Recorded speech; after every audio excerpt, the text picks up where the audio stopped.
Katargam JDC વિસ્તારમાં એમ્બ્રોઇડરીના મશીનમાં આવી જતા મોત મામલે થયો છે મોટો ખુલાસો। અકસ્માત મોત નહીં પણ યુવકની હત્યા કરવામાં આવી। સુરત કતારગામ વિસ્તારમાં થોડા દિવસો અગાઉ જ એમ્બ્રોઇડરી મશીનમાં માથું ફસાઈ જતા ફાયરના જવાનોએ મહામહેનતે કારીગરને બહાર કાઢીને સારવાર અર્થે ખસેડ્યો હતો। જોકે તેનું સારવાર દરમિયાન મોત થયું હતું। આ ઘટના ઘટી ત્યારે કારીગરના મોતને આકસ્મિક મોત સમજવામાં આવતું હતું। જોકે પોલીસ તપાસમાં કારીગરના મોતમાં નવો ઘટસ્ફોટ થયો છે।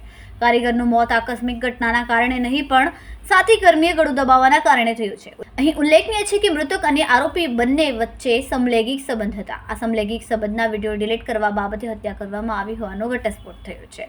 મૃતકના ભાઈએ કતારગામ પોલીસ મથકમાં હત્યાનો ગુનો નોંધાવ્યો હતો, જેથી કતારગામ પોલીસે તપાસ હાથ ધરી। આ ગુનામાં સાથે કામ કરતા કારીગરે જ મૃતકનું પહેલા ગળું દબાવ્યું અને ત્યારબાદ હત્યાને આકસ્મિક મોતમાં ખપાવી દેવાનું રિટર્ન કર્યું। જોકે પોલીસે હત્યાનો ગુનો દાખલ કરીને આરોપીની ધરપકડ કરી છે। કેમેરામેન સેનિલ વિરાણી સાથે વિશાલ છેઠા, માનવ પ્રભા ન્યૂઝ, સુરત। અમારા વિડિયોની નવી અપડેટ મેળવવા માટે સબસ્ક્રાઇબ કરો માનવ પ્રભા ન્યૂઝ ચેનલને, બેલ આઇકન ક્લિક કરો લેટેસ્ટ વિડિયો સૌથી પહેલા મેળવવા માટે।